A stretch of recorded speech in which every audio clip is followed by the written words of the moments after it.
তো অনেক দিন বাদে আজকে একটা ভিডিওতে এলাম। তো আমি যে আজকে টপিকটা নিয়ে আলোচনা করব সেটা দেখতে পাচ্ছ বোর্ডে লেখা আছে এফেক্টিভ স্টাডি বিফোর এক্সাম। মানে এটা ইংলিশে লিখেছি কিন্তু আমি বাংলায় বলে দিচ্ছি। বাংলায় হচ্ছে হয় না আমাদের মতো যারা মিডিওকার স্টুডেন্ট তারা চায় যে পরীক্ষার আগে মানে সারা বছর পড়েনি কিন্তু পরীক্ষার আগে কীভাবে বেশিক্ষণ পড়ে একটা মোটামুটি ভালো রেজাল্ট আনা যায়।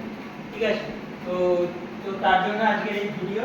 আমি প্ল্যানটা বলে দেবো, আমি আমার মতো আমার স্ট্র্যাটেজি অনুযায়ী এক্সপ্লেন করছি। তোমরা তোমাদের মতো করে এডিট করে নিও। আমি আমারটা আমার ভাষায় বলে দিচ্ছি, তোমরা এডিটটা কিন্তু তোমার মতো করবে। আর তো কথা না বাড়িয়ে তাহলে শুরু করা যাক। তো এখানে লেখা আছে এফেক্টিভ স্টাডি বিফোর এক্সাম, মানে আমরা কিভাবে বেশিক্ষণ পড়তে পারবো আর পড়াটা এফেক্টিভ হবে আমাদের জন্য। তো চলো সেটা শুরু করা যাক।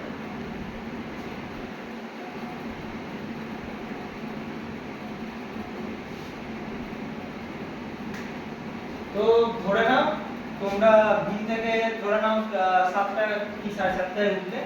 এবার তোমরা ঠিক করলে একটা যে কোনো সাবজেক্ট নিয়ে বসলে, সেটা 8টা থেকে ধরে নাও তুমি 10টা অবধি পড়বে। আমি লিখে দিচ্ছি।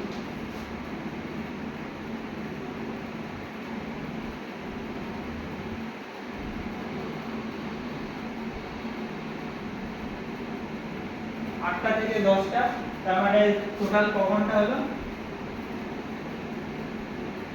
2 ঘন্টা তোমরা পড়ছো। এবার এই 2 ঘন্টাটা তোমরা কিভাবে পড়বে? এই 2 ঘন্টাটা ব্রেক করে নেবে। 2 ঘন্টা তার মানে 30 মিনিট। 30 মিনিট পড়বে। এবার 10 মিনিট ব্রেক। 30 মিনিট পড়বে 10 মিনিট ব্রেক। এবার বলে দিচ্ছি 30 মিনিট যে পড়বে তার মাঝখানে কোনো সোশ্যাল মিডিয়ায় ঢুকবে না। এবার হ্যাঁ, অনেক ইউটিউবে রিসোর্স আছে, সেইগুলো শুধু তোমরা দেখতে পারো, তার বাইরে আর কোথাও যাবে না। তো 30 মিনিট পুরো ফুল ফোকাস করবে, একটা খাতা পেন নিয়ে বসবে, যা পড়ছো সেটা নোট ডাউন করবে। আর এখানে 10 মিনিট ব্রেক। 10 মিনিট ব্রেকটা কি করবে? কোনো ফোন কলস ধরবে না, কোনো রকম কারোর সঙ্গে গল্প শুরু করে দেবে না।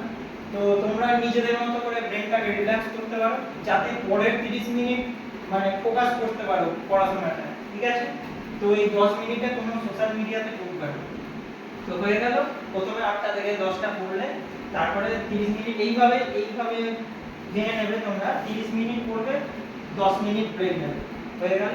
তারপরে একটা বড় ব্রেক নেবে।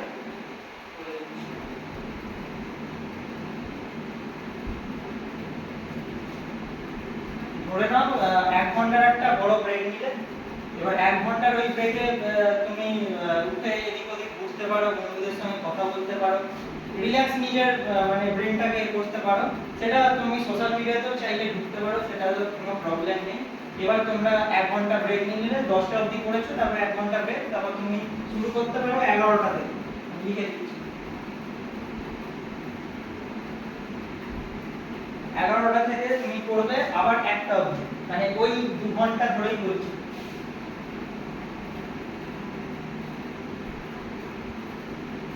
11টা থেকে 1টা, আবার ওইভাবে একইভাবে কিন্তু 2 ঘন্টা পড়বে। সেখানে ভাগ করে নেবে 30 মিনিট স্টাডি আর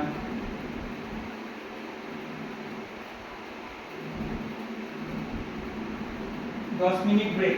এইভাবে তুমি 11টা থেকে 1টা অবধি পড়লে, সেই একইভাবে আগের যেরকম বললাম সেইভাবেই করবে। 30 minute 10 minute 30 minute 10 minute 30 minute 10 minute তিনবার করলে 2 ঘন্টা হয়ে যাচ্ছে। এইভাবে পড়বে।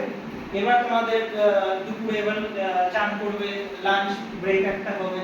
তো সেইটা করে তুমি আবার শুরু করতে পারো।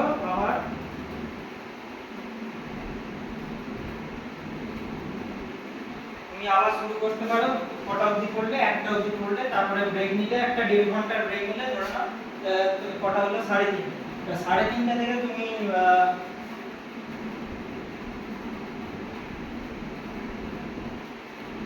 3:30 থেকে তুমি আবার একটা 2 ঘন্টা সাইকেল করবে 5:30।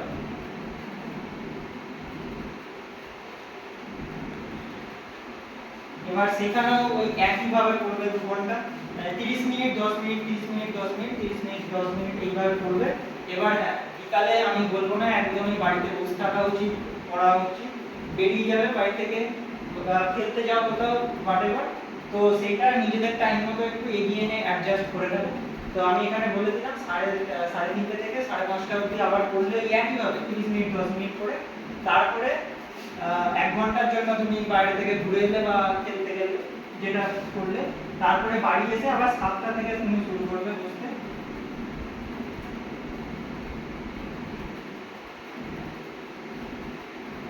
7টা PM থেকে আবার তুমি পড়বে একদম টানা 10টা PM অবধি পড়লে। এবার এই 3 ঘন্টা এবার তোমাদের মতো করে সাজিয়ে নেবে। ওই আগের বারে যেভাবে ব্রেক করেছিল 2 ঘন্টা ছিল, বা 3 ঘন্টা ওই তোমাদের মতো করে দিতে পারো সেটা। তো এবার পড়ে লাস্টে একটাই কাজ করবে, আমি জানি খুব ওটা লাগবে, সোশ্যাল মিডিয়াতে ঢুকবে না, সারাদিন যা পড়েছো একবার পারলে ওটাকে রিভাইজ করে নেবে। যা যা পড়েছো শুধু কি পয়েন্টস গুলো, আমি বলছি না পুরোটা রিভিশন করা সম্ভব, কিন্তু যা যা পড়েছো রিভাইজ করবে, দেখবে পরের দিন উঠে সেটা মাথায় থাকবে এবং পড়াগুলো মনেও রাখতে পারবে। তো এই ছিল আজকের আমার এই স্ট্র্যাটেজি পড়ার। তো এগুলো তোমরা পরীক্ষার আগে করতে পারো, ভালো রেজাল্ট পাবে। এবার শেষে এগুলো ছেড়ে দাও, এবার শেষে একটা কথা বলে শেষ করতে চাই।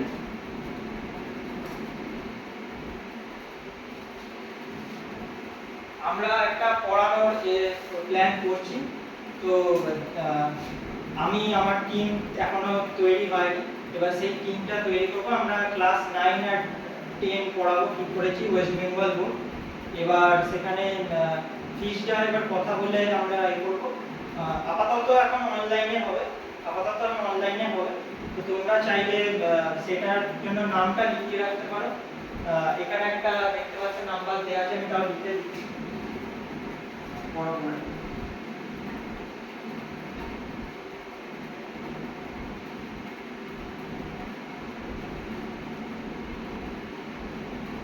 9007314356। আমি যদি ওটা স্ক্রিনে দিয়ে দেবো নাম্বারটা।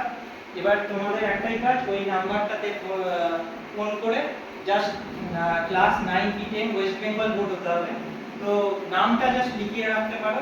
এবার পরে সেটা আমরা কথা বলে ফিসটাকে আমি যতটা সম্ভব কমানো যায় সেই চেষ্টা করব। কারণ দেখো আমরা মাধ্যমিক পড়ি, এবার সেই টাইমটায় না আমাদের মানে বোঝানোর গাইডেন্স সেই মতো থাকে না, যেটা আমিও প্রবলেমে ফেস করেছি। এবার আমি চাই না তোমরাও এই প্রবলেমটা ফেস করো, তো আমরা ওইটাকে প্ল্যান করেছি বাংলাতে। এবার সায়েন্স গ্রুপটা মেইনলি পড়ানো হবে। এবার সায়েন্স গ্রুপ বলতে গেলে মাধ্যমিকে অনেকে কি করে, মানে নোট লিখিয়ে দেয়, মুখস্থ করে নেয়, তারপর পরে গিয়ে 11 যখন সায়েন্স নেয় তখন কিন্তু সেই প্রবলেমগুলো ফেস করে। তো তার জন্য চাইবো যে ওইরকম নোট মুখস্থ করে কিছু হবে না, আমাদের পড়ানোটা একটু অন্যরকম হবে। এবং আমি নিজে বায়োলজি পড়াবো, তো আমার খুব ছোট্ট ক্লাস হবে। এবার বাকিরা ওই ম্যাথ কেউ পড়াবে আর ফিজিক্যাল সায়েন্স আর কেউ পড়াবে। তো সেখানে আমি বলবো যে আমরা ওরকম নোট ফোট দিই না। এবার যেটা পড়াবো কনসেপচুয়ালি বোঝার চেষ্টা করবে প্রত্যেকটা সাবজেক্ট। এবার কনসেপচুয়ালি বুঝলে জিনিসটা তোমাদেরই ভালো হবে, যাতে পরবর্তীকালে সায়েন্স নিয়ে বিভিন্ন কম্পিটিটিভ এক্সামগুলো হয় সেগুলোর যাতে কনসেপ্টটা ক্লিয়ার থাকে, তাহলে কিন্তু সুবিধা হবে তোমাদের। তো আমি এটাই বলবো, এই নাম্বারটাতে তোমরা নামটা জাস্ট লিখিয়ে রাখতে পারো এখন থেকে, পরে তাহলে তোমাদের কল করে ডিটেইলস সব বলে দেওয়া হবে, ডিটেইলসগুলো সব পাঠিয়ে দেওয়া হবে। তো আপাতত আজকের মতো এই ভিডিওটা, ভালো লাগলে ভিডিওটাকে লাইক আর সাবস্ক্রাইব করতে ভুলবেন না।